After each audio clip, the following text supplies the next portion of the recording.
मैं कर दूंगा सर. आप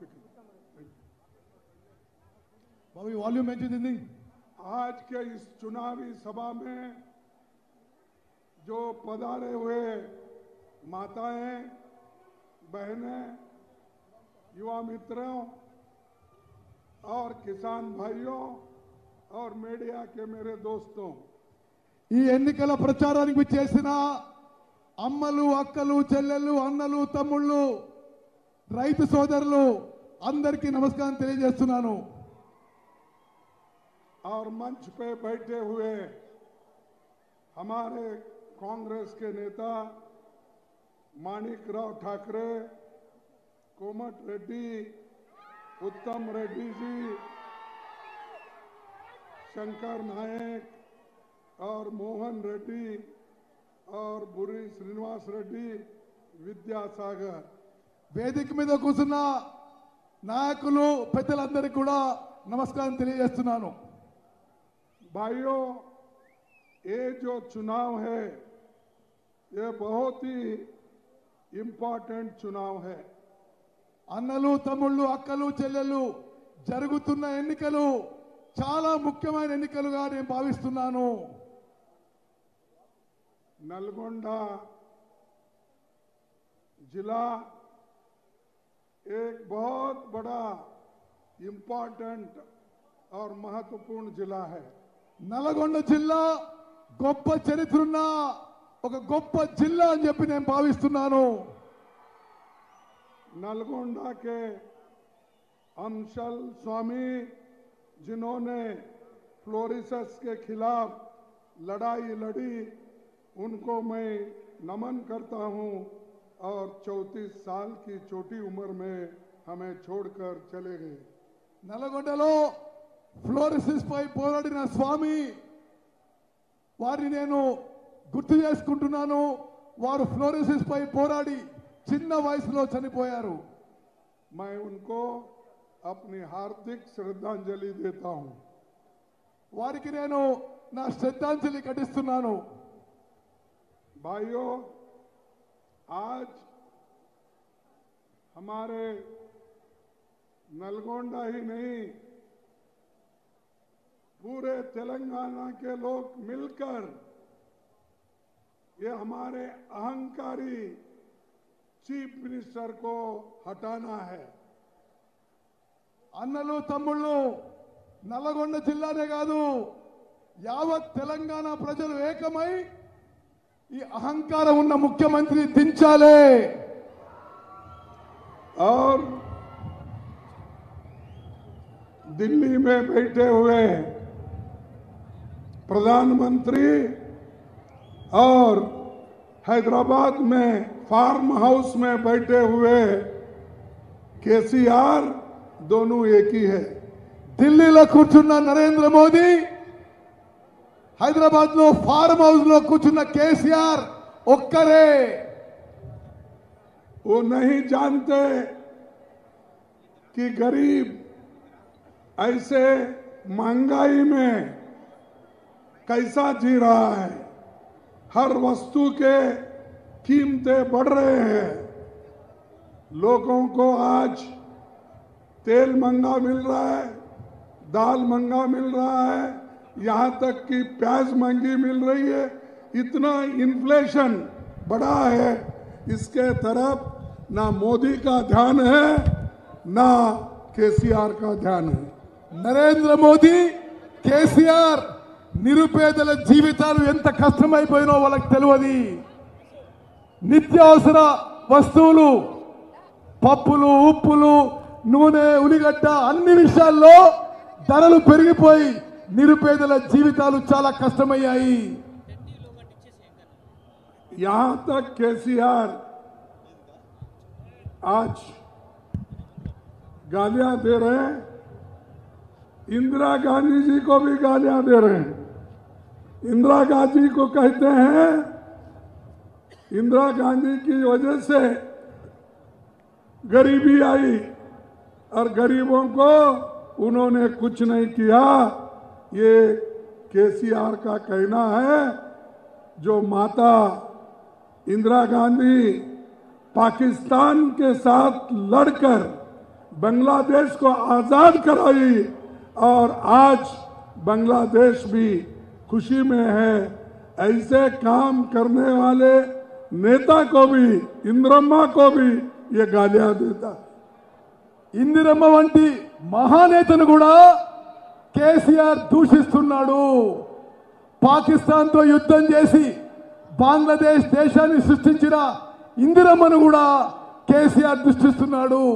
ఇందిరమ్మ దేశంలో పేదరికానికి నిర్మూలన చేయడానికి ఏమీ చేయలేదని కేసీఆర్ దూషించడం ఖండిస్తున్నాను. इंदिरा गांधी मेदक से इलेक्शन लड़ी और रायबरेली से लड़ी। दोनों जगह से इलेक्शन लड़ने के बाद उन्होंने एक सोचा कि मैं मेदक के लोगों को छोड़ नहीं सकती, इसीलिए उन्होंने मेदक की एमपी सीट अपने पास रख ली और रायबरेली से अपनी पुरानी सीट छोड़ दी। ఇందిరా గాంధీ గారు తెలంగాణలో మెదక్ నుంచి, ఉత్తరప్రదేశ్లో రాయ్బరేలీ నుంచి రెండు చోట్ల పార్లమెంటుకు ఎన్నికైనా మెదక్ తన స్థానం ఉంచుకొని రాయ్బరేలీ నుంచి పార్లమెంట్ రాజీనామా చేయడం జరిగింది. और नागार्जुन जैसे बांध इंदिरा गांधी जी के वक्त भी हुआ, उसको पूरा करा और इस नहर से पहली बार पानी छोड़ने का काम इंदिरा गांधी जी ने किया। నాగార్జున సాగర్ లాంటి గొప్ప ప్రాజెక్టుని ఇందిరాగాంధీ గారు కట్టించారు. మొదటిసారి నీటి విడుదల నాగార్జున సాగర్ నుంచి ఇందిరాగాంధీ గారు చేసిన విషయాన్ని గుర్తు చేస్తున్నాను. अगर ये नागार्जुन बांध नहीं होता तो तेलंगाना की हालत क्या होती थी। और आज कोई ये नहीं कहता था कि तेलंगाना एक राइस बॉल है।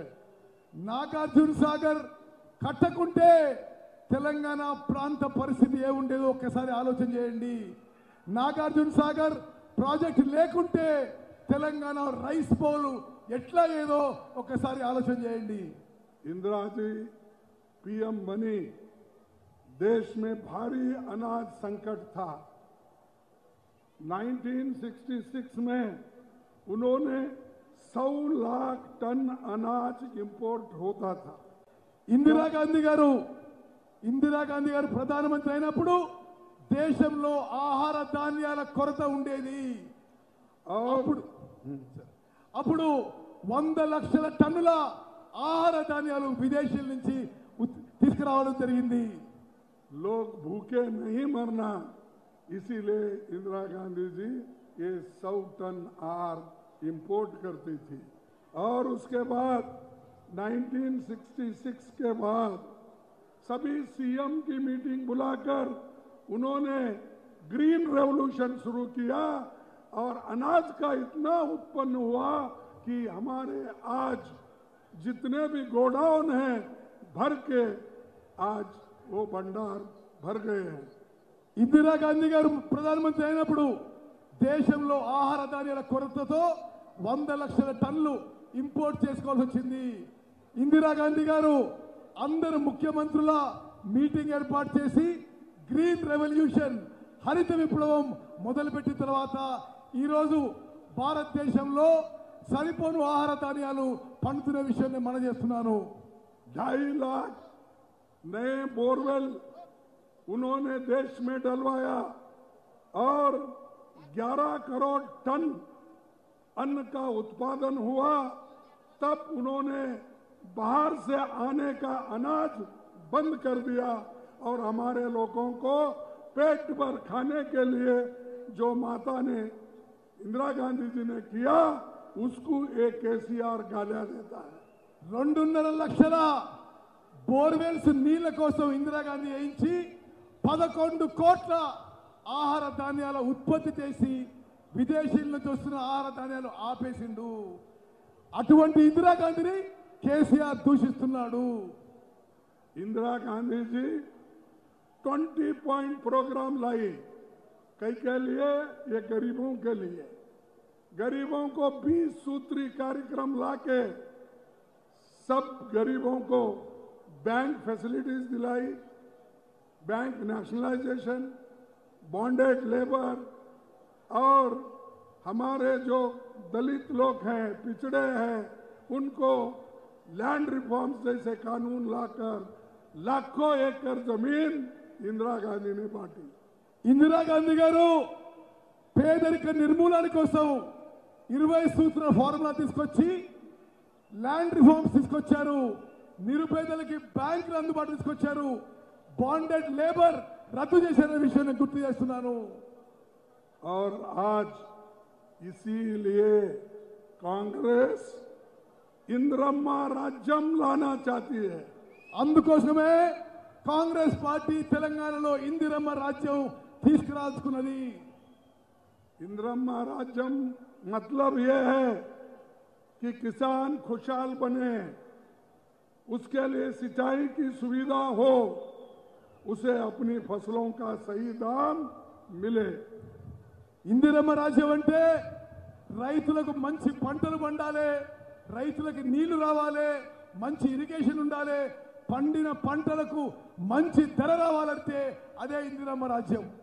गरीबों को रहने के लिए मकान, आदिवासियों की अपनी जल जंगल जमीन पर अधिकार उन्होंने देने का काम किया। ఇందిరమ్మ రాజ్యం అంటే నిరుపేదలందరికీ ఇల్లు ఉండాలి, గిరిజనులకి నీళ్లు భూమిపై హక్కు ఉండాలని చెప్పి అదే ఇందిరమ్మ రాజ్యం। कोई भी इंसान अमीर हो या गरीब, पिछड़ा हो, दलित हो या कोई अमीर हो, सभी इंसान भूखे पेट से नहीं रहना, पेट भर के खाना खाना, खिलाना ये गवर्नमेंट का काम है। उन्होंने ये करके दिखाया। ఏ ప్రభుత్వమైనా అందరికీ పెద్దవాళ్ళు కానీ చిన్నవాళ్ళు కానీ ఏ కులమైనా మతమైనా కడుపు నిండా తిండి దొరకాలి, అదే ప్రభుత్వాల బేసిక్ పని। ఆ పని ఇందిరమ్మ గారు చేశారు। यही है इंदिरम्मा राज। हमको वो पूछते हैं ना, केसीआर, इंदिरम्मा राज मीन्स गरीबी, इंदिरम्मा राज मीन्स भूखा। अरे बाबा, उस वक्त तुम कहां थे जब ग्रीन रेवोल्यूशन आया, जब व्हाइट रेवोल्यूशन आया, जब छोटे बच्चों को मिड डे मील दिलाया? आप कहां थे भाई? आप क्या करे? इसका उत्तर दो। लेकिन वो उत्तर नहीं देते, सिर्फ उनका काम मोदी के साथ बैठकर गालियां देना। ఇందిరమ్మ రాజ్యం అంటే నిరుపేదలందరికీ వారి జీవితాల్లో వెలుగులు నిండాలి। ఇందిరమ్మ రాజ్యం అంటే గ్రీన్ రెవల్యూషన్ వచ్చింది, వైట్ రెవల్యూషన్ వచ్చింది। కేసీఆర్ గ్రీన్ రెవల్యూషన్ వచ్చినప్పుడు, వైట్ రెవల్యూషన్ వచ్చినప్పుడు నువ్వు ఎక్కడున్నావు? వాళ్ళకి ఏమీ తెలియదు, మోదీతో కలిసి ప్రయాణం చేసి తప్పితే కేసీఆర్కి ఏమీ తెలియదు। इसके साथ साथ सोनिया गांधी जी, आप सबका डिमांड था कि आप सब मिलके सेपरेट तेलंगाना चाहते थे, लेकिन वो नहीं हो सका था। लेकिन सोनिया गांधी ने सेपरेट तेलंगाना करके उन्होंने तेलंगाना लोगों को दिया।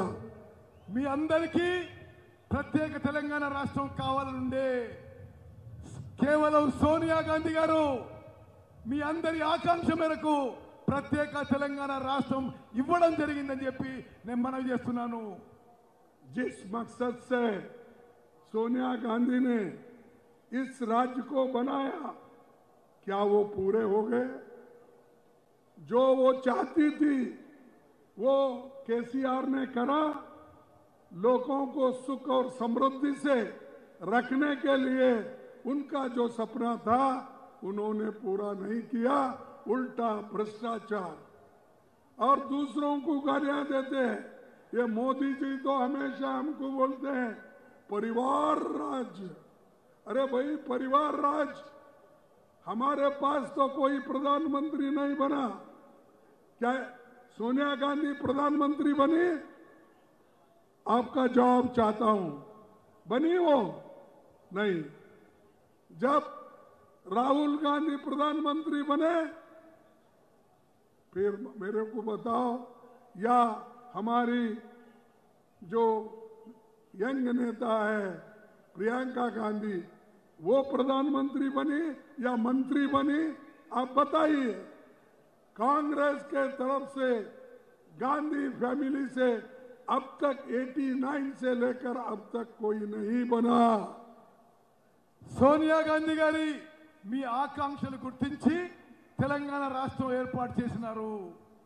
కానీ ఏ తెలంగాణ అయితే సోనియా గాంధీ గారు ఆకాంక్షించిండ్రో, ప్రజలందరూ సుఖంగా సంతోషంగా ఉండాలని కేసీఆర్ హయాంలో జరగలేదు.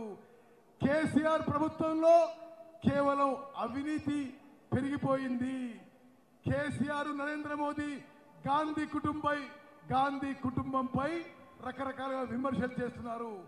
సోనియా గాంధీ గారు, రాహుల్ గాంధీ గారు, ప్రియాంక గాంధీ గారు ఏనాడు ప్రధానమంత్రి పదవి కానీ ఏ మంత్రి పదవి కానీ ఏనాడు ఆకాంక్షించలేదు, చేపట్టలేదు విషయం నేను మీకు మనవి చేస్తున్నాను. और हम गारंटी 6 गारंटी जो दे रहे हैं, तेलंगाना को सुख और समृद्धि लाना, प्रोग्रेस होना, डेवलप होना, इस दृष्टि से ला रहे हैं। और केसीआर के सारे एमपी, सारे एमएलए स्कैम्स में डूबे हैं। उतना ही नहीं, बीआरएस सरकार में land mafia, sand mafia, mine mafia, wine mafia, ये सब माफिया तेलंगाना में केसीआर के वजह से जी रहे हैं। తెలంగాణలో ముఖ్యమంత్రి కేసీఆర్ గారి ఆయన ఎమ్మెల్యేలందరూ కూడా కుంభకోణాల్లో ఇరుక్కున్నారు. శాండ్, ల్యాండ్, మైన్స్, వైన్స్, అన్ని రకాల మాఫియాల్లో కేసీఆర్, ఆయన ఎంపీలు, ఆయన ఎమ్మెల్యేలు కుంభకోణాల్లో ఉన్నారని చెప్పి నేను మనవి చేస్తున్నాను. तेलंगाना एक समृद्ध स्टेट था, तेलंगाना सरप्लस स्टेट था, जिस जगह पैसा लोगों के हाथ में भी था, सरकारी खजाने में भी था। लेकिन जब से केसीआर आए, इन्होंने गरीबों के ऊपर ही नहीं, सारे स्टेट के ऊपर 5,60,000 करोड़ रुपए कर्जा रखा है। తెలంగాణ రాష్ట్రం ఒక ధనిక రాష్ట్రంగా ఉండింది, ఒక రెవెన్యూ సర్ప్లస్ రాష్ట్రంగా ఉండింది. కానీ కేసీఆర్ తెలంగాణ అప్పుల పాలు చేసిండు. కేసీఆర్ తెలంగాణకి 5 లక్షల అప్పులు తెలంగాణ రాష్ట్రం తీసుకొచ్చి మీ అందరి మీద అప్పులు మోపుతున్నాడు. आज हर तेलंगाना वासी पे उत्तम रेड्डी को लेके और हमारे వెంకటరెడ్డి कोमट रेड्डी, वेंकट रेड्डी को पकड़ के जो भी यहाँ बैठे हैं, उनको सभी को हम आज उनके सर पे 1,40,000 रुपए कर्जा है। తెలంగాణలో ప్రతి పౌరునిపై, ఇక్కడ కూర్చున్న వాళ్ళందరూ యావత్ తెలంగాణ ప్రతి పౌరునిపై కేసీఆర్ 1,40,000 కోట్ల, 1,40,000 రూపాయల అప్పు చేసిందని చెప్పి నేను మనవి చేస్తున్నాను. इंडिविजुअल एक एक के ऊपर ప్రతి ఒక్కరిపై 1,40,000 రూపాయలు అప్పు చేసిండు కేసీఆర్. बच्चों का स्कॉलरशिप बंद, किसानों का सहायता बंद, दलित बंधु स्कीम बंद, गृह लक्ष्मी स्कीम पैसे की कमी की वजह से वो भी बंद, सब स्कीम्स बंद बंद बंद, उसको लाख डाल के छोड़े। పిల్లలకి స్కాలర్షిప్ వస్తలేదు, రైతులకి 1,00,000 రూపాయలు రుణమాఫీ రావడం లేదు, దళిత బంధు పైసలు వస్తలేవు, గృహలక్ష్మి పైసలు వస్తలేవు, బీసీ బంధుకు పైసలు వస్తలేవు. ఏ స్కీమ్ కింద కూడా కేసీఆర్ పైసలు విడుదల చేయలేదు, అన్ని బంద్ పెట్టిందని చెప్పి నేను మనవి చేస్తున్నాను. आज तेलंगाना में 2 लाख से ज्यादा पोस्ट खाली है, 2 लाख से भी ज्यादा पोस्ट खाली है। एग्जामिनेशन की तैयारी बच्चे करते हैं, पेपर लीक होता है। ఈరోజు తెలంగాణలో తెలంగాణ ప్రభుత్వంలో 2 లక్షల పోస్టులు ఖాళీ ఉన్నాయి. 2 లక్షల పోస్టులు ఖాళీ ఉన్నాయి. ఎప్పుడు నోటిఫికేషన్ ఇచ్చి ఎగ్జామ్ పెడితే అది పేపర్ లీక్ అయి మళ్ళీ అది రద్దు అవుతున్నది. ये तेलंगाना का चीफ मिनिस्टर का अचीवमेंट है। ఇది ఈ పేపర్ లీక్ ఇది కేసీఆర్ అచీవ్మెంట్, ముఖ్యమంత్రి అచీవ్మెంట్ అని చెప్పి నేను భావిస్తున్నాను. और इतने वैकेंसीज रख के आज हमारे नौजवान लोग बेकार है और वो कोई काम पे लगा नहीं है। इसकी वजह है कि केसीआर इधर ध्यान नहीं दे रहे। నిరుద్యోగ సమస్యపై కేసీఆర్ నిర్లక్ష్యం వల్ల మన చదువుకున్న పిల్లలు నిరుద్యోగులుగానే ఉండిపోతున్నారు. ప్రభుత్వంలో 2 లక్షల ఖాళీలు అదే విధంగా ఉన్నాయని చెప్పి నేను మనవి చేస్తున్నాను. कांग्रेस एससी एसटी को ये जो सब प्लान का पैसा था, ये सब प्लान का पैसा उन्होंने डाइवर्ट करके अपने जो स्कीम होते हैं उनको दिया और इधर दलितों को भी पूरा धोखा दिया। కాంగ్రెస్ ప్రవేశపెట్టిన ఎస్సీ ఎస్టీ సబ్ ప్లాన్ లో ఆ పైసలు కూడా కేసీఆర్ రకరకాల అవినీతి స్కీమ్స్ కి డైవర్ట్ చేసి దళితులకి వాళ్ళకి రావాల్సిన పైసలు రాలేదని చెప్పి నేను మనవి చేస్తున్నాను.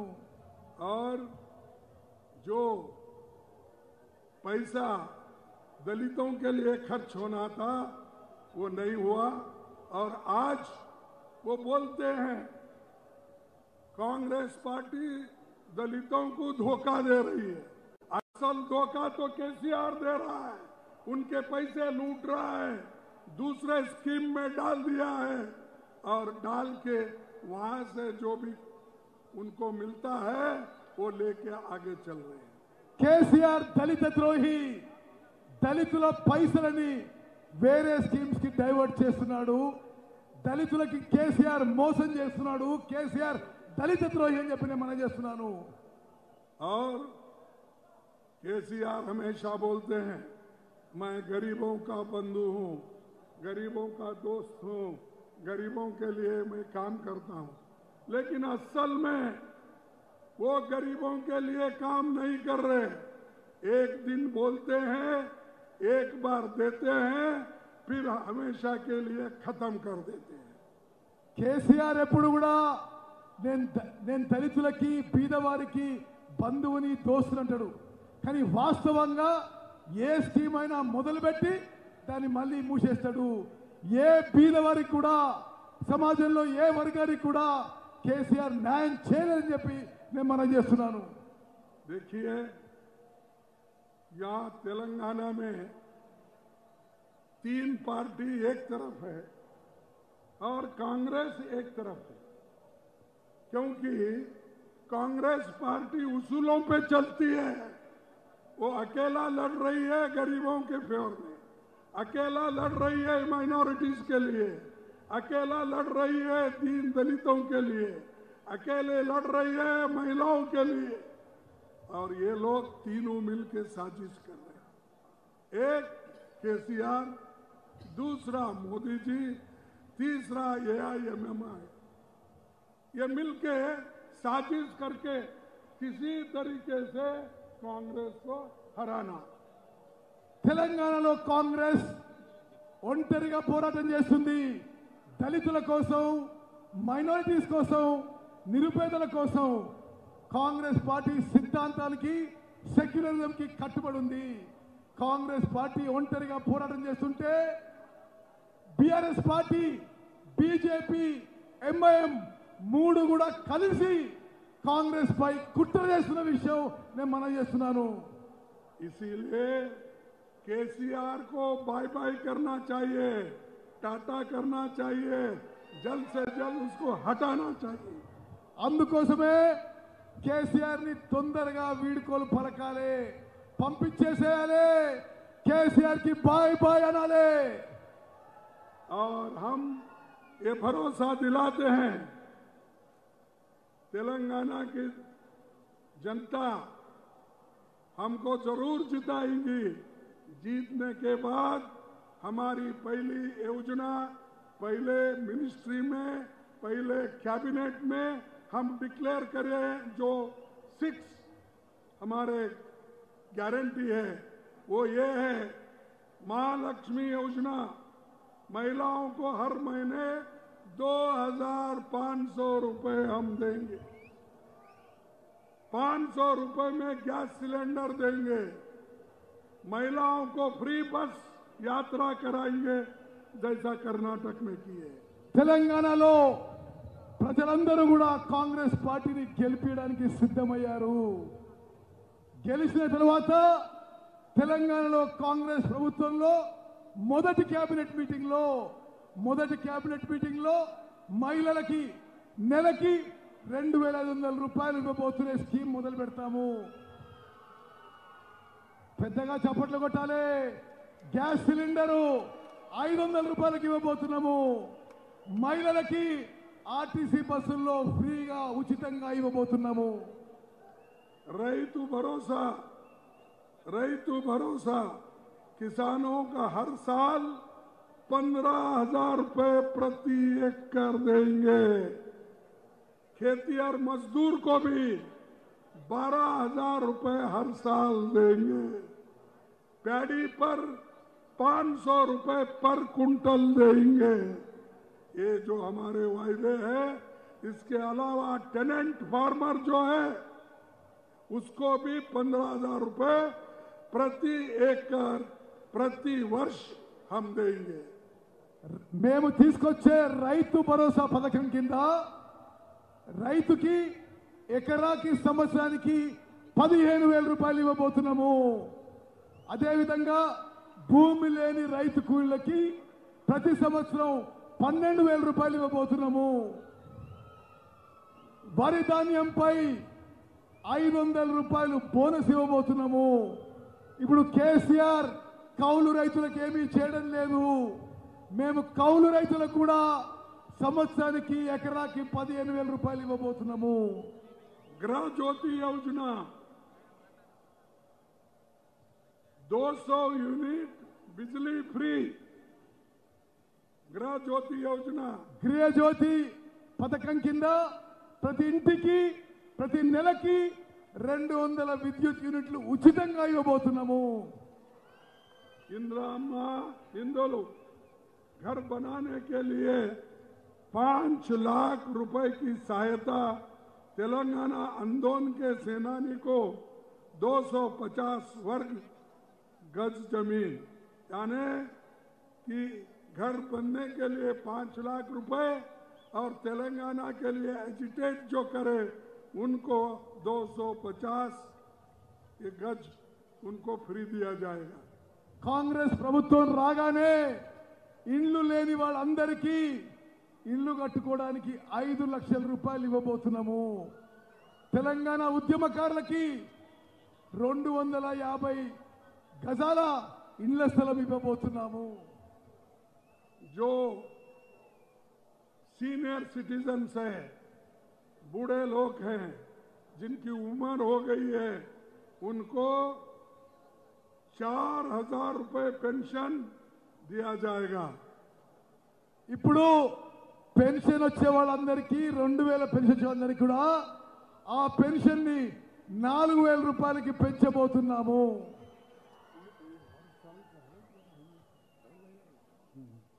राजू आरोग्यश्री 10 लाख तक का स्वास्थ्य बीमा।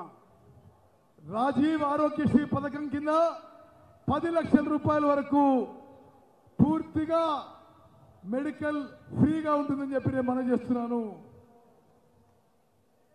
युवा विकासम छात्रों को पढ़ाई के लिए 5 लाख की मदद हर मंडल में बनेंगे तेलंगाना इंटरनेशनल इंग्लिश स्कूल। యువ వికాసం కింద ప్రతి విద్యార్థికి 5 లక్షల రూపాయలు ఇవ్వబోతున్నాము। ప్రతి మండలంలో ఒక తెలంగాణ ఇంటర్నేషనల్ స్కూల్ స్థాపించబోతున్నాము। जो गरीबों के बच्चे इंग्लिश में पढ़ नहीं सकते, उनके पास हैसियत नहीं, पैसा नहीं, ऐसे गरीब बच्चों को, चाहे वो किसी जाति के हो, चाहे हिंदू हो, मुसलमान हो, सिख हो, ईसाई हो, उनके बच्चों को इंग्लिश मीडियम स्कूल में फ्री एडमिशन दिया जाएगा।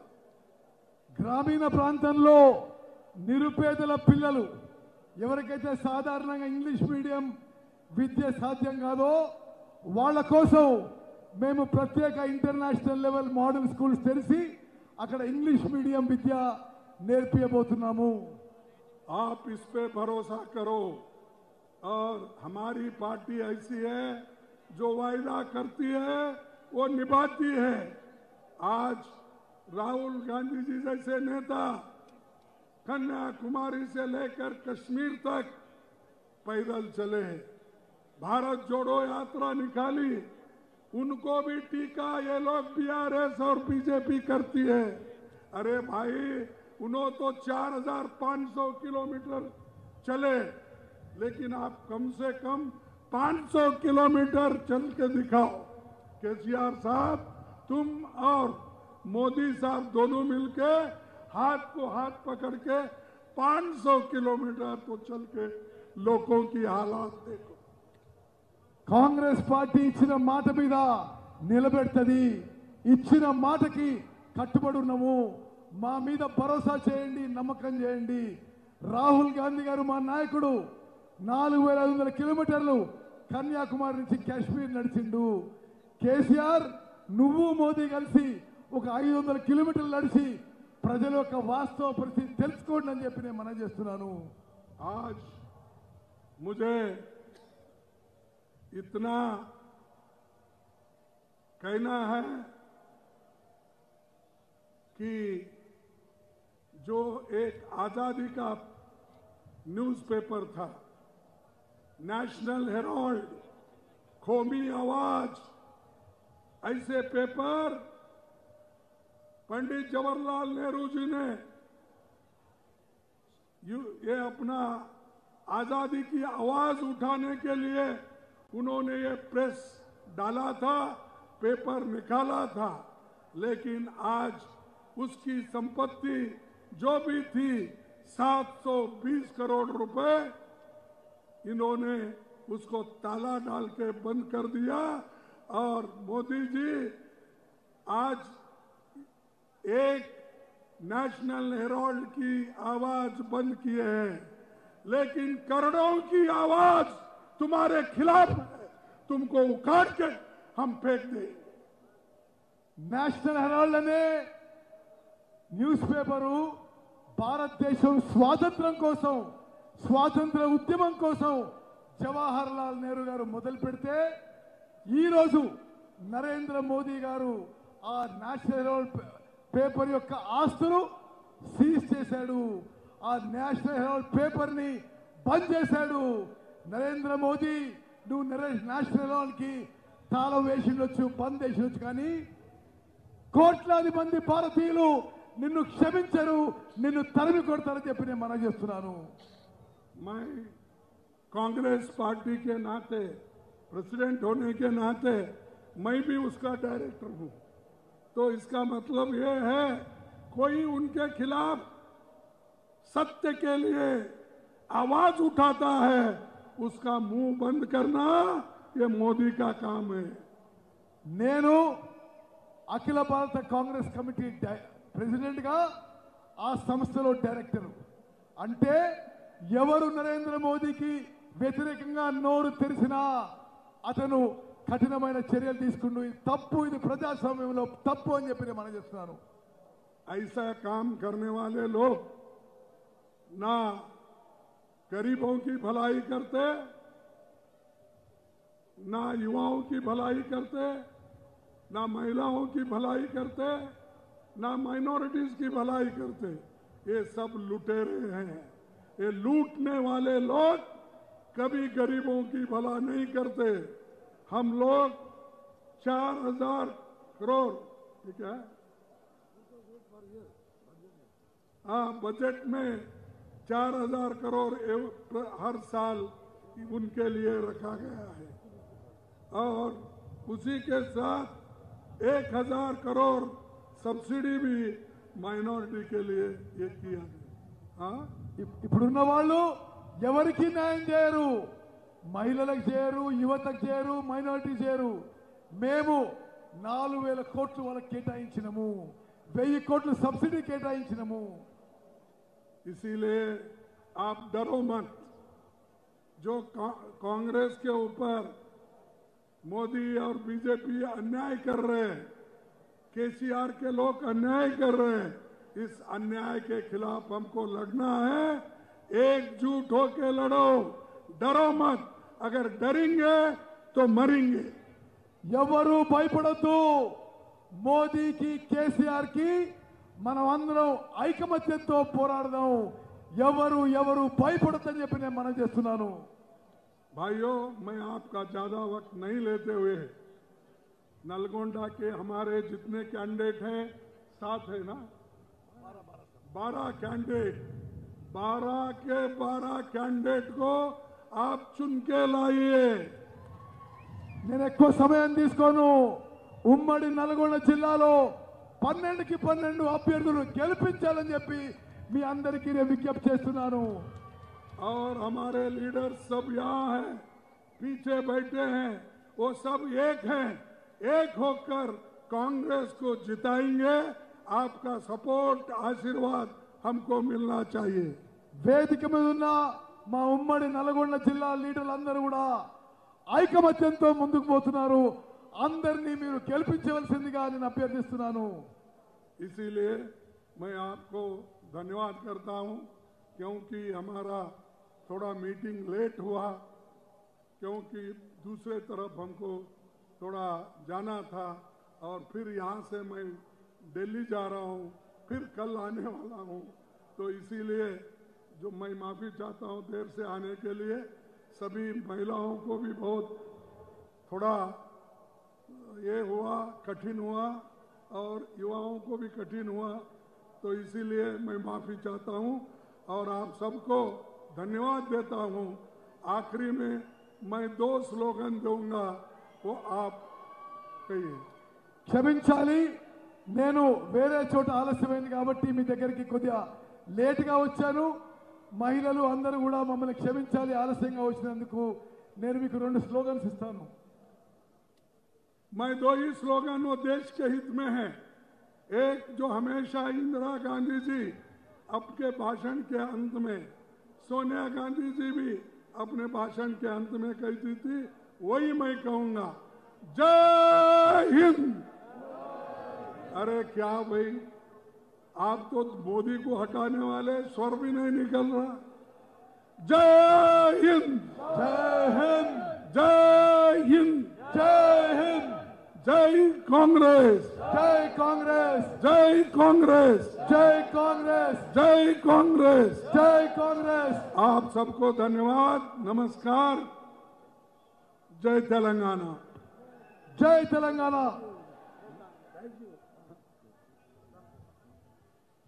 అందరూ కూడా ఆలస్యంగా వచ్చినా ఎప్పుడో మధ్యాహ్నం 2 గంటలకు వచ్చాను.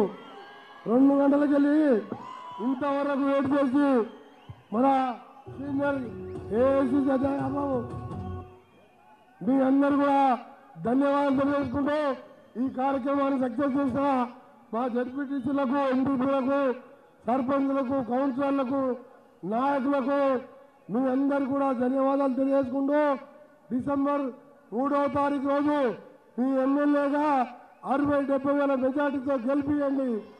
ఒక్కటే చెప్తున్నా, ఇవాళ స్వయంగా మన ఏఐసిసి అధ్యక్షుడే ఆయన హలో జై జయంకన్న పాట వేయండి.